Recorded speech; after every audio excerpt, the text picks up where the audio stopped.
He was born into pain, named for it, mocked for it. Every single day of his life, his own name reminded him of the agony his mother went through just to bring him into the world. He watched his brothers inherit land, status, and a future, while he carried a name that sounded like a curse every time someone spoke it. He had every reason to become bitter, to shrink, to accept the small, painful life he was handed. But instead, he prayed one prayer that changed everything. A prayer so bold, so specific, that God stopped everything else in the story just to say, "This one," I answered. No army, no miracle staff, no burning bush.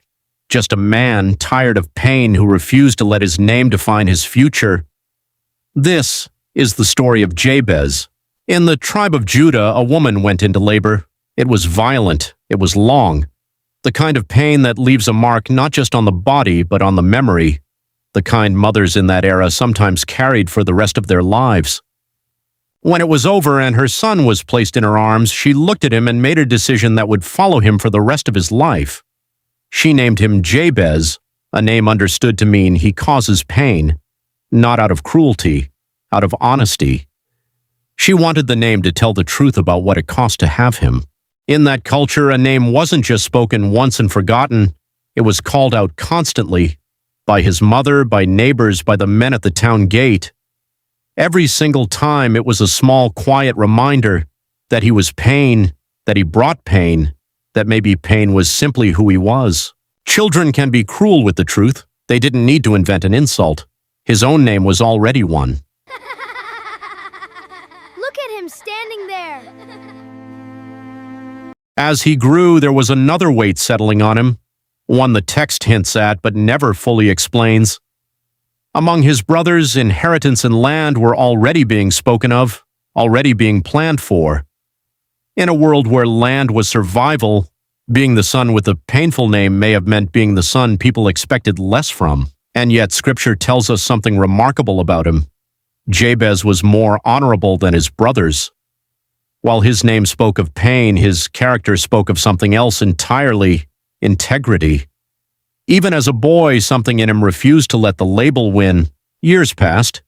The boy who once stood at the edge of the courtyard became a young man, still carrying the name, but now also carrying a growing reputation, not for pain, for honesty, for hard work, for being a man whose word could be trusted, even if his name still made people pause. By the time he was fully grown, Jabez was a farmer, a landowner in his own right, a man known in his community for his honor.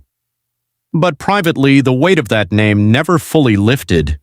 Every harvest, every gathering, every time his name was called across a field, the reminder was still there. We don't know exactly what triggered it. Maybe a hard season, maybe a moment of exhaustion, maybe simply years of carrying something quietly finally reaching its limit.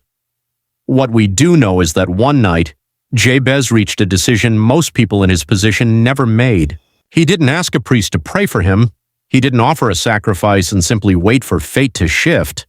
He went straight to God himself and he prayed out loud, specifically, boldly, for himself. Not a ritual, a conversation. Oh, that you would bless me. Not a vague wish, a direct request. He wasn't asking God to fix his name. He was asking God to redefine his future.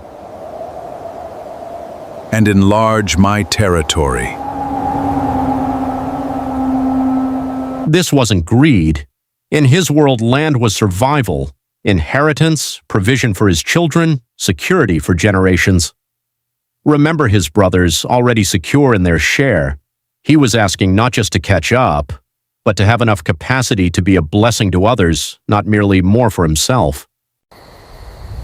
That your hand would be with me.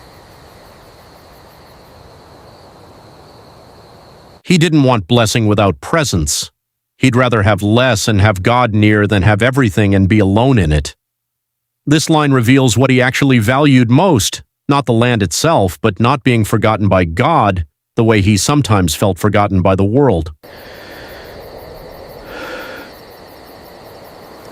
And keep me from harm. A request for protection, not just from physical danger, but perhaps from the kind of harm that comes from carrying pain for too long, from becoming what his name said he was. so that I will be free from pain. There it was, the word his whole life had been built around: pain. He wasn't asking God to erase his name. He was asking God to end the story his name had been telling about him once and for all. Scripture doesn't tell us how long he knelt there after the words left his mouth. Maybe it was seconds. Maybe it felt like hours.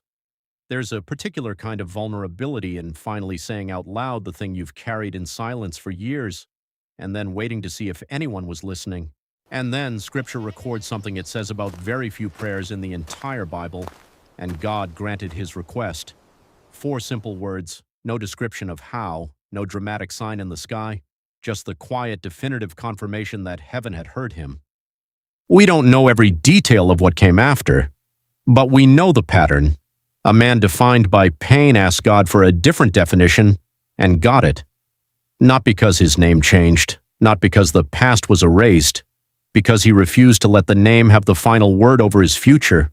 In the genealogies of ancient Israel, most names appear once and disappear into lists no one reads twice. Jabez's name appears with a story attached, 2 verses tucked into a chapter of otherwise unremarkable family records, as if the writer paused just long enough to say, this one mattered. He was never a king, never a judge, never the hero of a battle story. He was simply a man who, at his lowest, brought his pain honestly to God instead of burying it, and asked for something better. Most of us will never fight a giant or part a sea. Most of our battles are quieter than that. A label someone gave us, a wound we've carried so long it started to feel like identity, a story about ourselves we never actually chose. Jabez's prayer is proof that you can bring that exact kind of pain to God, specifically by name, and be heard. Jabez's story is only 2 verses long in the Bible. No battles, no miracles performed by his hand. Just a man who looked honestly at the label life gave him, and instead of accepting it as a life sentence, brought it to God and asked for something different. Maybe you weren't named Jabez, but maybe you've carried a label anyway, one someone else gave you, or one pain itself gave you. His story isn't proof that this prayer is a formula guaranteed to work the same way every time. It's proof that God listens when we stop managing our pain quietly and finally just ask.